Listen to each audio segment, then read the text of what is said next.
This morning, I'm pleased to be here and I'm humbled at this opportunity to outline to you, my brothers and sisters, a clear vision. A vision that will seek to improve your life. A vision that will bring benefits to your families. A vision that will improve your communities, and one that will make your region, Region 1, rise again. And that vision is in the People's Progressive Party Civic Manifesto. And we are all committed to the implementation of that manifesto. Today, we are here as a team, and all of us here are part of that team. Because it is only when we understand the needs of each other, it is only when we experience the hardship that people face in the different communities, it is only when we visit communities and we go about that we can understand what are the true developmental needs of the people of our country. And that is why the People's Progressive Party Civic has remained committed to you, has remained connected to you, because the People's Progressive Party Civic, in or out of government, is always there with you to represent you and to look at your interests. So let us say to all our leaders, we thank them for this representation in this region. We thank our young regional chair and vice chair and our regional MP and all the other comrades who have been representing you over the last 4 years, who have been looking out for you and looking out at your interests. On the other hand, we have Granger and his team, who does not even respect the people to come to your village, to listen to you, to reach out to you. And I want to say that Granger can never associate himself with decency and honesty. He is the head of the cabinet that tried to hide 18 million US dollars from the people of this country. He is the head of the cabinet that stole $600 million at the Durban Park project. He is the head of the cabinet that cannot account for billions of dollars in the Auditor General report. So he cannot run from his record. He cannot run from his own accountability. He is the president who presided as the head of the cabinet when they took away your solar panels and they placed it on buildings in Georgetown. When they stole your solar panels, when they stole your presidential grants, when they stole the Because We Care grant from your children, he was the head of the cabinet. Granger is guilty as every single one of his ministers, and he has no authority. He has no authority to consider himself decent and honest, because he is the leader of the most dishonest pack, the most indecent pack in our country, and that is the APNU-AFC.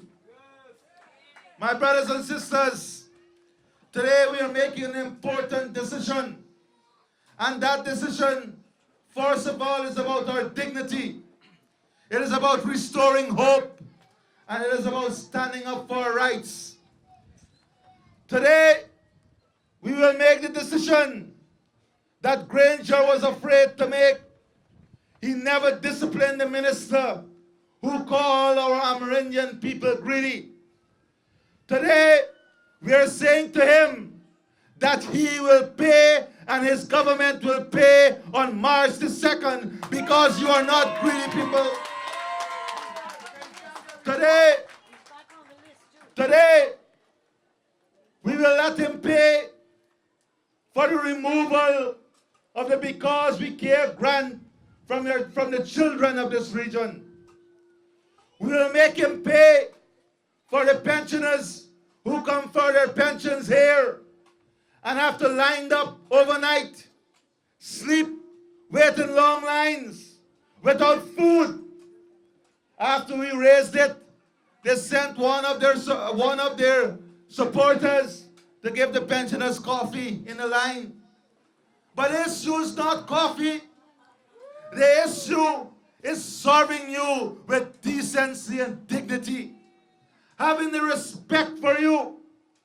And today, we are worse off when we talk about the pensioners, because when I visited the communities over the last year in this region, the complaint was, not only do we have to wait days for the pension, but we spend half of the pension on traveling to get the pension.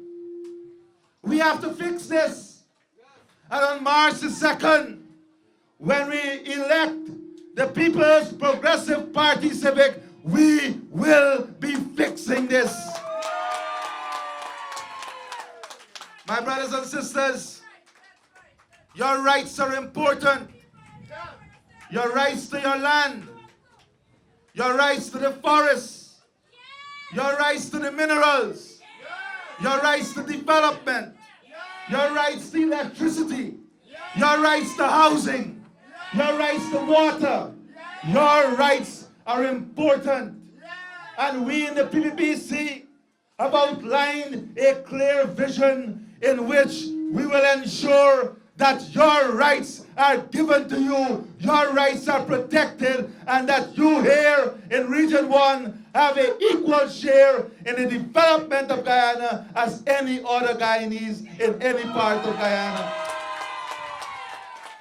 My brothers and sisters, we are voting to ensure that our children and the young people too must have the same access as any young person from any other part of Guyana. The young people here are no different. They have the same potential, they have the same capacity, and they have the same capabilities. The only thing they don't have is the access that the others have.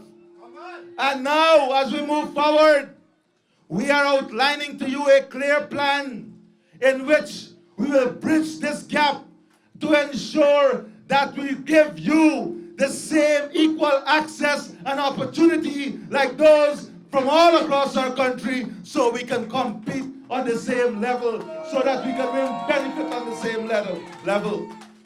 This is the difference between this team and what they have. This team, we have clarity as to where we want our country to go.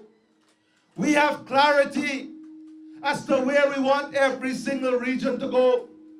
And that clarity did not come from us sitting in a room. That clarity came from years of working with you, from consulting with you, from listening to you, and from understanding what your needs are, what the needs of every region is, and what the needs of our country is. And that is why our manifesto reflects a vision and a plan that every single Guyanese can associate with. Today, I wish to outline to you a few of those plans. My brothers and sisters, here in Region 1 and in the hinterland communities and riverine communities all across our country, one of your important problems that we must address is transportation. We have to reduce the cost of transportation for you, the cost of transportation for goods and services, for your own movement, because the cost is eating up too much of your own money, and that money can be used for other things if you reduce the cost of transportation. When we were in government, we outlined a clear strategy to improve all the hinterland airstrips and to develop hinterland roads to enhance water transportation. But you will recall that all those programs were cut when the APNU-AFC had a majority in Parliament. They cut those programs, and since then, 8 years now, we have never been able to see those projects being realized. But on March the 2nd, you will give us an overwhelming mandate so that they cannot think about cutting anything from you in the future as we embark on bringing betterment for you. The transportation plan must see the removal of the taxes on air travel. It will see more than $2 billion spent on hinterland roads so that we can reduce not only the cost of transport, but reduce the time that it takes you to get from point to point. We will be giving direct support to the riverine communities for their children to get to school, to ensure that transportation is not a hindrance to education. We will build a transportation network that will ensure transportation is not a hindrance to healthcare. Because many times in these communities, you will complain that because of the transportation network, getting access to healthcare and education becomes difficult. So under the next People's Progressive Party civic government, the investment we will make will ensure that these are not hindrances to get to other services. My brothers and sisters, there was a time in this country when we had medivacs available for patients who had to get emergency care. There was a time in this country when our Amerindian brothers and sisters would die or pass away at the hospital in Georgetown. The government will support them to bring back that dead body to their villages. You know what? As Finance Secretary of the PPP, it hurts me every day to see that our Amerindian brothers and sisters would come in lines asking us to help their families to take back their loved ones. Because the Ministry of Amerindian Affairs cannot give them that $30,000 help to support them to take back their loved ones. But they can find 6 aircraft to transport 6 ministers for the opening of a radio station. This is the waste that we must stop. This is the impasse we must stop. And on March the 2nd, we will stop that and we will put the money in places that is required and that will bring benefit to the people. My brothers and sisters, this government said that they will enhance the forestry sector. You will have greater community participation and more wealth from the forestry sector will come back to the communities. You know in these communities how many of your families work in this sector. Since this government came to office, our forestry sector has declined to the extent that we have lost more than 10,000 jobs directly and indirectly. And you know, when one forestry operation is closed down, it is not only the operator that goes out of business, it is all those chain operator, the mechanic, the transportation services. Every single person is placed at a disadvantage. That is why, as we promote sustainable forestry, we have to ensure that we support the investment with tax incentives and other incentives for machinery and equipment that will enhance our ability to go back into the forestry sector and to bring back those thousands of jobs we have lost in the forestry sector. When I visit many of the communities, they will tell us about how the communities used to benefit, how the village economy used to benefit when these sectors were performing, because they used to hire services from the villages themselves. But today, as a result of the decline, those services are no longer required. That is why money is not in the village. That is why money is not circulating. That is why businesses are not doing as well as they used to because of the bad policies, because of the incompetence. And you know, my brothers and sisters, the incompetence has cost the hinterland and riverine communities the most. The greatest impact has been in these communities, from the cost of fuel to the cost of food, the cost of health care. So my brothers and sisters, on March the 2nd, we have to fix the forestry sector. We have to ensure that those jobs are restored. We have to ensure that the communities benefit from the resources of the forest. We have to ensure that more wealth is created at a community level, at the individual level, and at the household level from the investment in the forestry sector.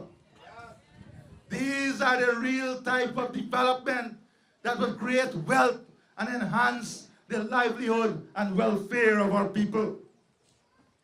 And my brothers and sisters, when we talk about a low carbon development strategy that our General Secretary championed, we must not forget that the low carbon development strategy outlined clear benefits that will come to you. For a matter of fact, resources from the low carbon development strategy was set aside directly for hinterland and riverine communities.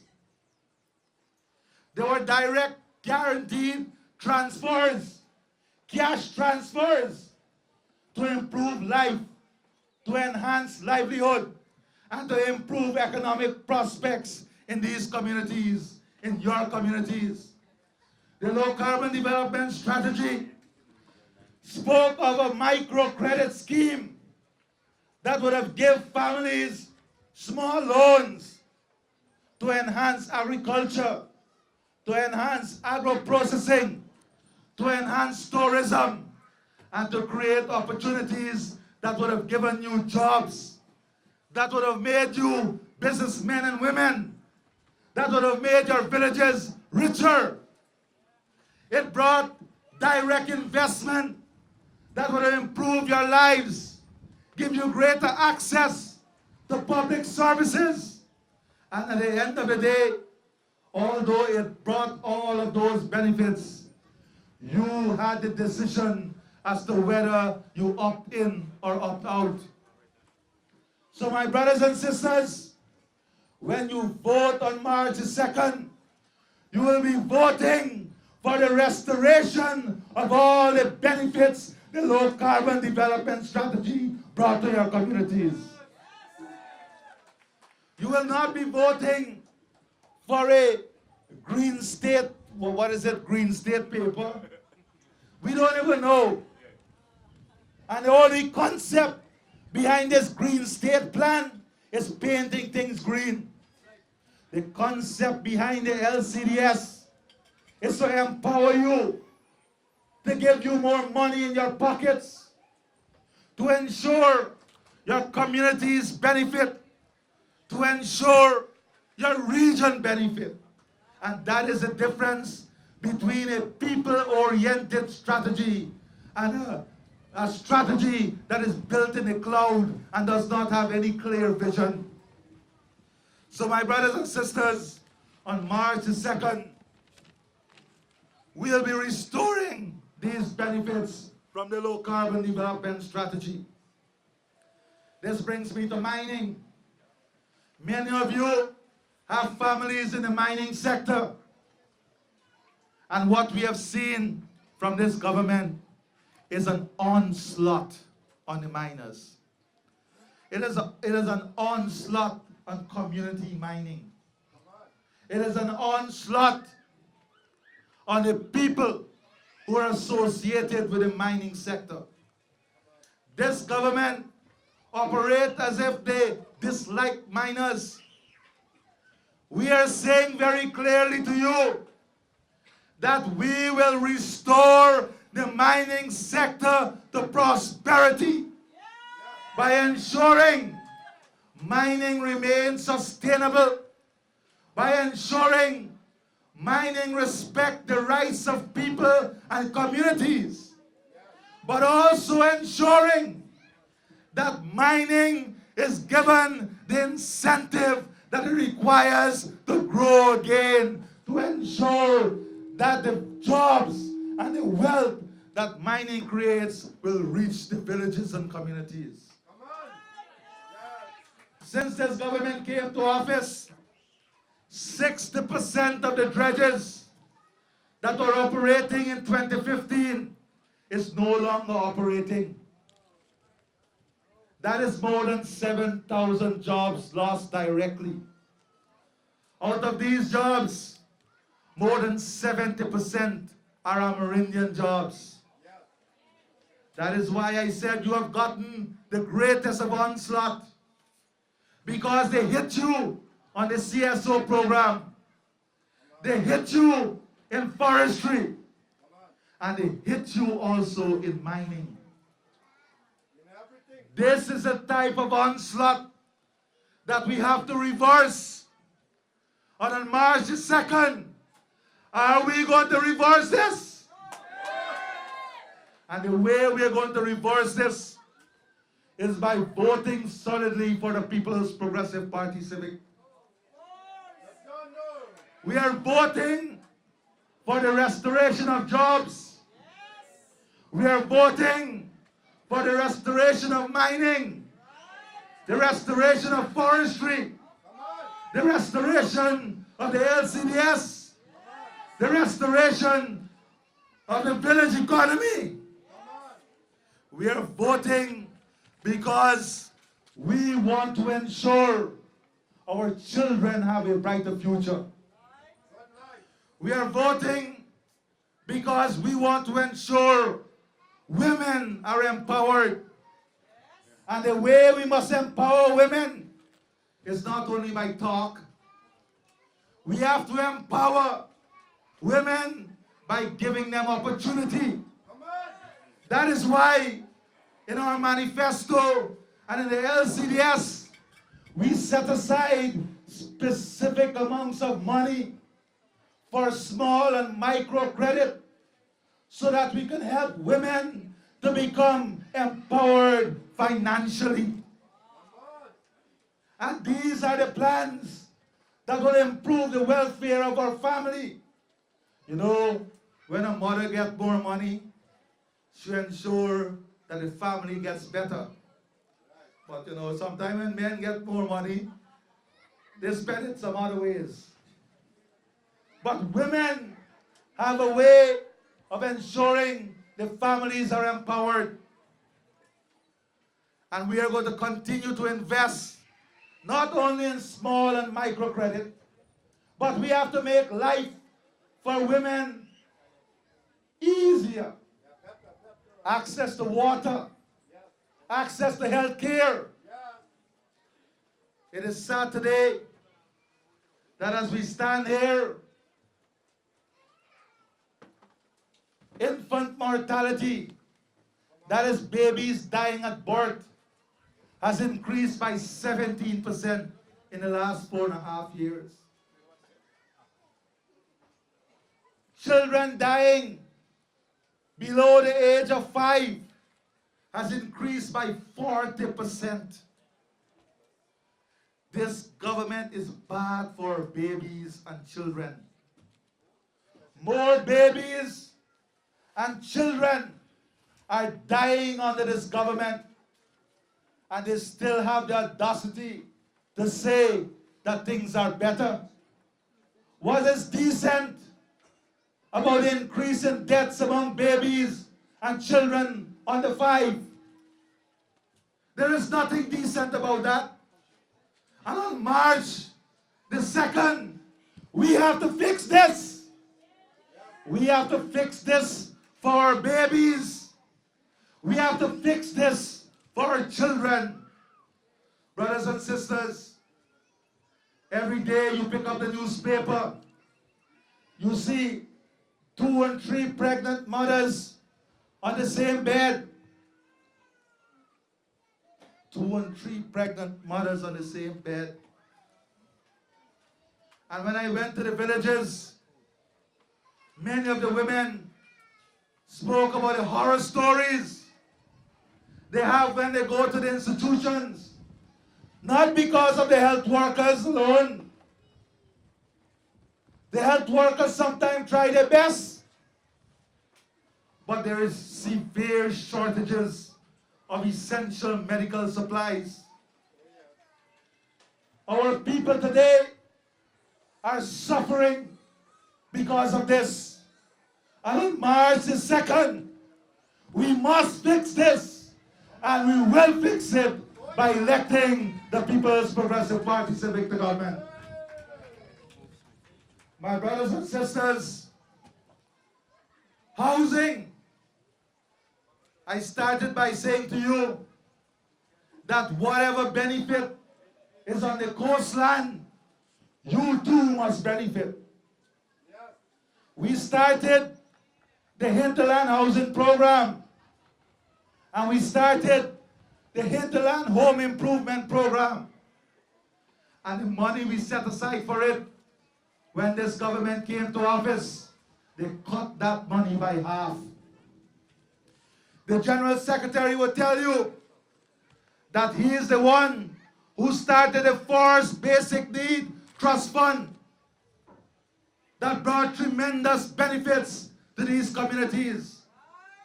When this government came to office, they removed the resources under the BNTF for hinterland communities. And they took those resources and they spent it on the coast. I am saying to you, brothers and sisters, that when we are returned on March the 2nd, we will expand the hinterland housing program so that you too can benefit in these communities. We will expand the home improvement project. We will ensure that you have access to some grant that would help you to enhance your living condition and enhance your opportunity to own your own home. And let me say this to you. You too will benefit from the jobs that the housing sector will create. Because we intend to come to these communities and to train young contractors so that we can take you into the housing program. And you too can build homes. Imagine if we build 50 new contractors. If we build 50 new contractors in this region, and you build 50 homes, and you make $1 million on a home, that is $50 million that will come back to your community. $50 million that will come back to your villages. And young people from this region will be part of building the future of our country. They will be part of building the homes of our country. We are going to provide not only the training to get them involved, but we will support them in building their businesses, helping them to get access to equipment and machinery, and will resource them so that they will be able to meaningfully participate in the housing boom that will take place in the next People's Progressive Party civic government. In every aspect of national life, in every aspect of development, you must be involved, and you will be involved. And I want to assure you, as the leader and the General Secretary assured you, the oil and gas sector belongs to every single Guyanese equally. That's right. And you too will benefit from the oil and gas sector. We will ensure that we use resources from this sector to enhance your livelihood option, to give you more economic opportunity. We will train our young people from this region to participate in the opportunities from the oil and gas sector. We will make technical education more accessible to you. We will ensure that we support those thousands of young people all across our country, including this region, to be trained in the areas of our economy that will require their services. Some of the best operators are from these regions, and you're naturally trained. The only thing is that you don't have the certification. We will ensure that we will put the system in place that would give you an equal opportunity to be certified so that you too can benefit from the jobs in this sector. We will use the resources from this sector to enhance the village economy, to improve expenditure under the presidential grant, to bring more projects, to expand infrastructure, and to give you better access to services. That is the way the resources must be used to enhance your livelihood, to improve the condition of your family. We have to help the vulnerable, because if we don't help you, the gap between the rich and the poor will become wider. And our vision is to ensure the gap between the rich and the poor becomes shorter. And the only way we can do this is if we invest in you, if we invest in these communities, and if we ensure that we put the systems in place that would give you too an opportunity to participate in the oil and gas sector.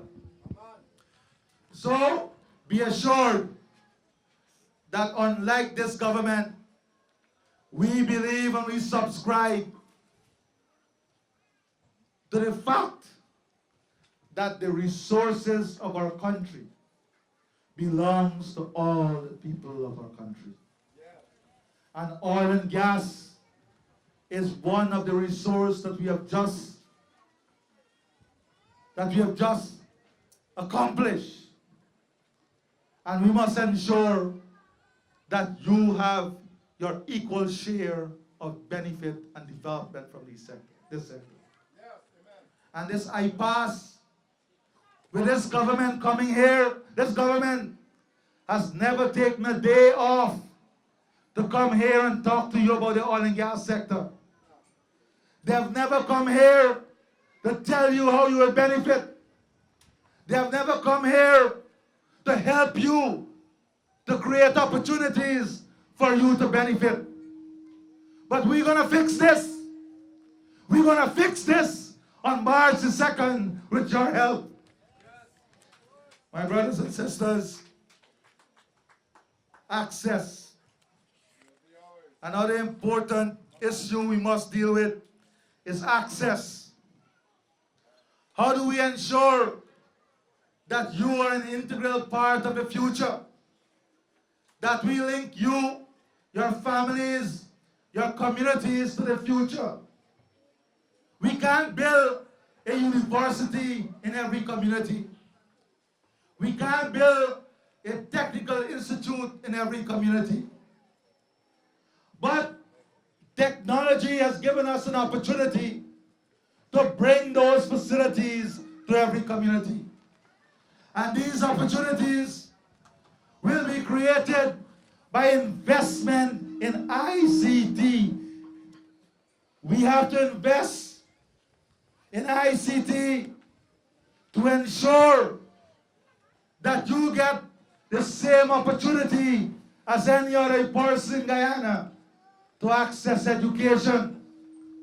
Not only are we going to make university education free, but we're going to ensure that a teacher who is here, who wants to do a degree in education, would be able to do that degree right here in Region 1 with the investment in ICT, online and distance education. We're going to create the investment to ensure that 20,000 scholarships are offered to ensure that university education becomes accessible to all of you, to ensure that the cost of data, the cost of internet comes down by more than half. And that will come by the investment or encouraging more fiber optic cable into our country. We have to ensure that you have access to efficient and reliable internet. And we will make the investment and create the environment that will help you to have this. But to support this, you must also have access to reliable electricity. You must have access to sustainable power. That is why we're not only going to invest in solar energy. We are going to go back to ensure we realize the Milas Falls Hydro Project. We're going to invest in an energy mix that will give you energy in a sustainable manner, but one that is affordable. You know how important electricity is for you. It enhances your prospect for economic empowerment. It is important for better health care, better education.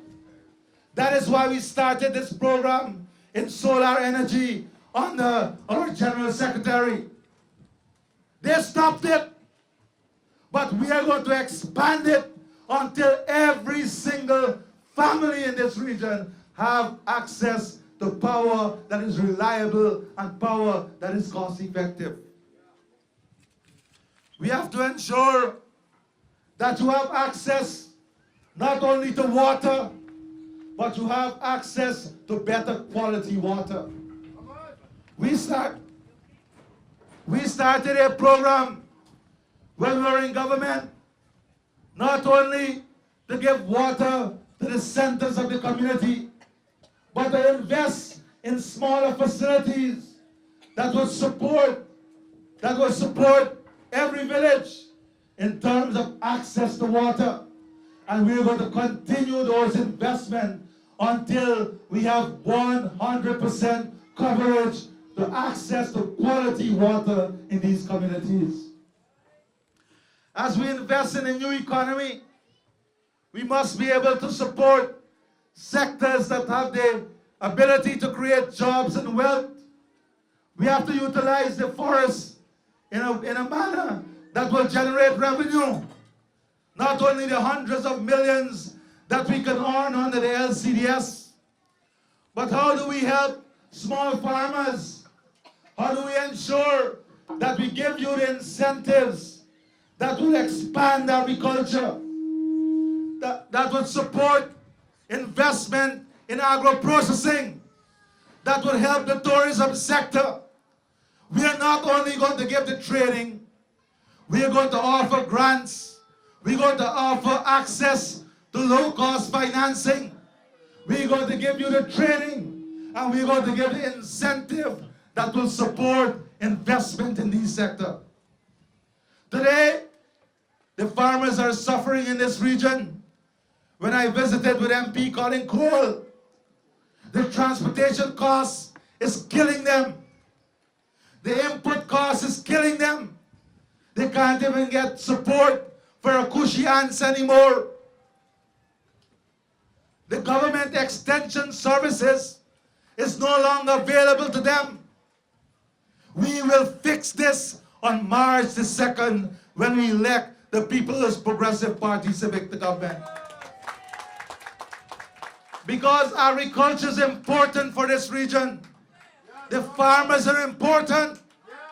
And we have to support them by helping them with the tools, the equipment, reducing their costs, giving you better access to markets, ensuring that we help you to bring down the cost of transportation. That's right.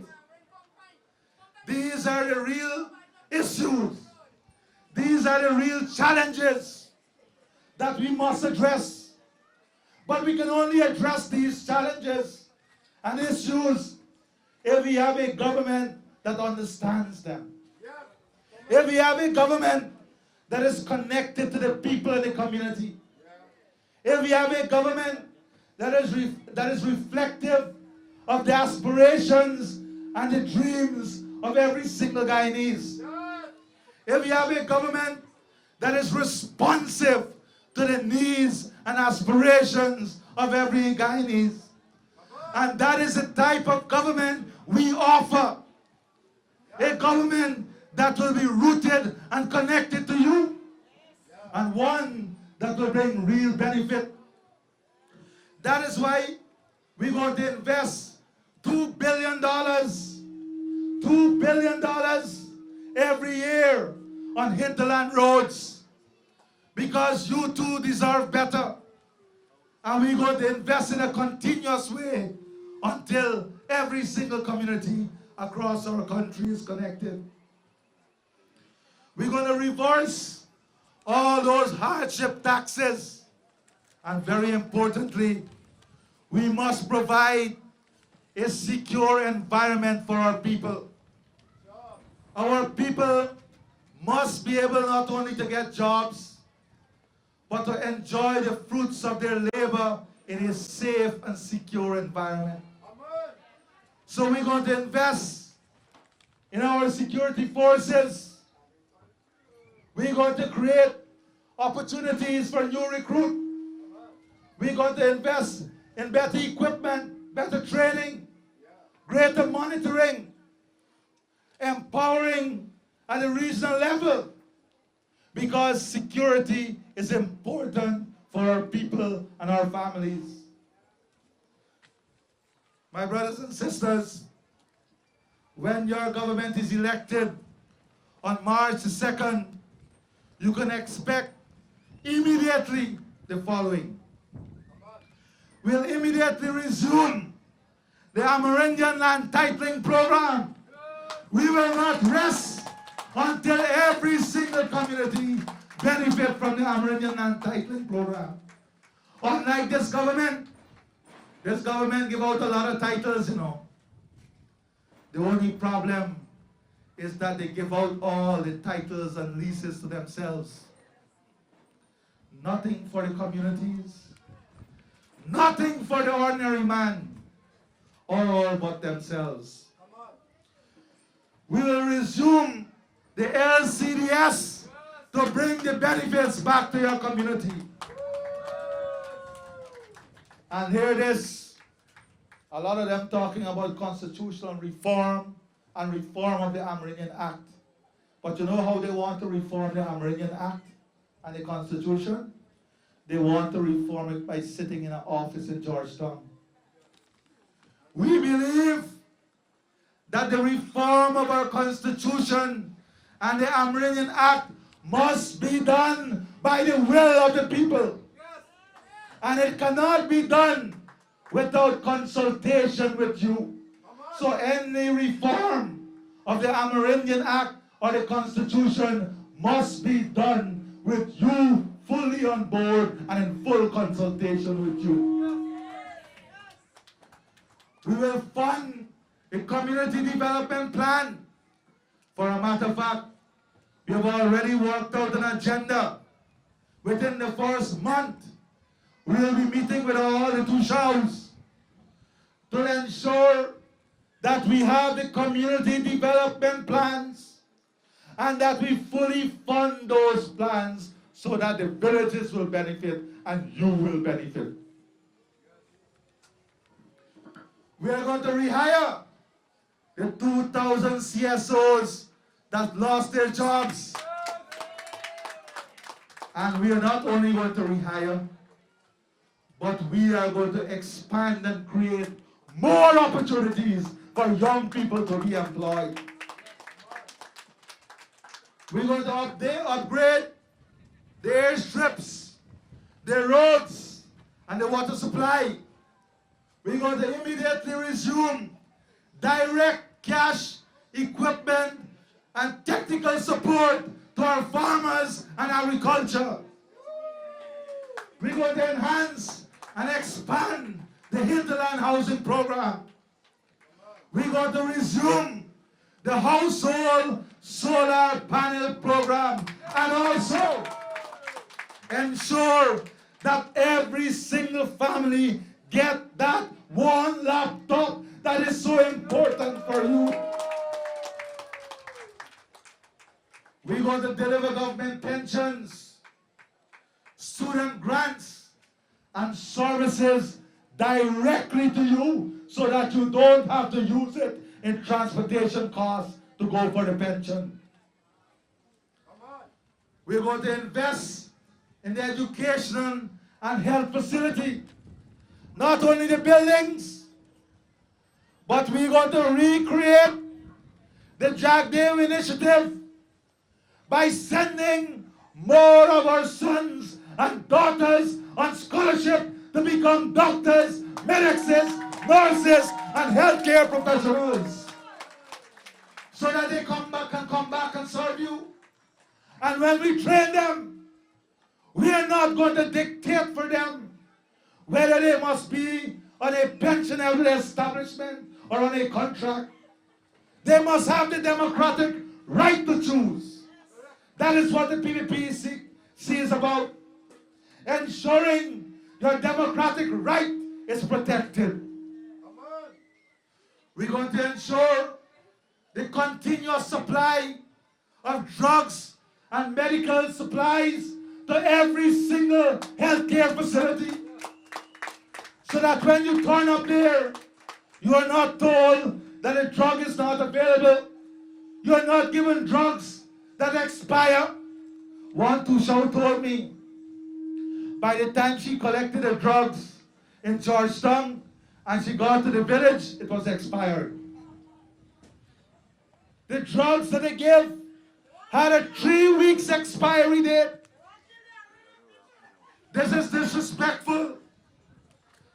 We have to ensure that we give to you access to electricity and other facilities that other brothers and sisters of our country enjoy. So my brothers and sisters, on March the 2nd, let us come together. Let us unite. Let us get to the polls early. Let us encourage each other. And let us vote suddenly to return the People's Progressive Party Senate back to government. Thank you. God bless you.